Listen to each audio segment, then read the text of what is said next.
Saint Bruno, priest, October 6, patron of those possessed. Saint Bruno, the founder of illustrious Carthusian order, was born at Cologne about the year 1033 and educated under the eyes of Saint Cunibert, bishop of that city.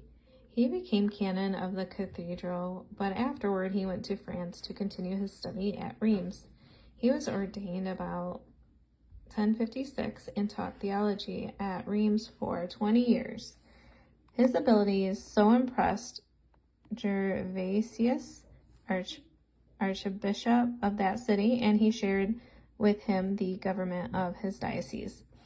After the death of Gervasius, Menessus and Simonical, intruder into the see, was deposed and all eyes turned to Saint Bruno.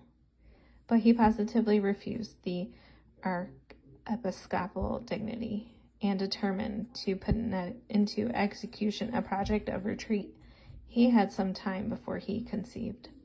Together with 10 friends, he presented himself to Saint Hugh, bishop of Grenoble, to ask his advice.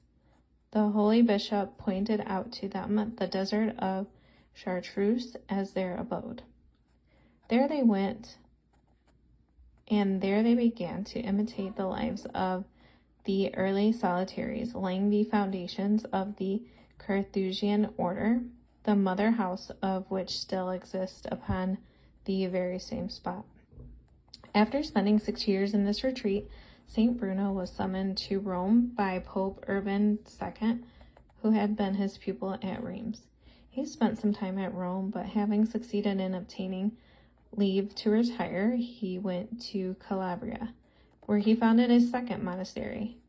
Here, the saint spent the remainder of his life. He died at the monastery of La Torre on October 6, 1101. Prayer. God, you called Saint Bruno to serve you in solitude. Through his intercession, grant that amidst the many affairs of this world, we may always have time for you. Amen.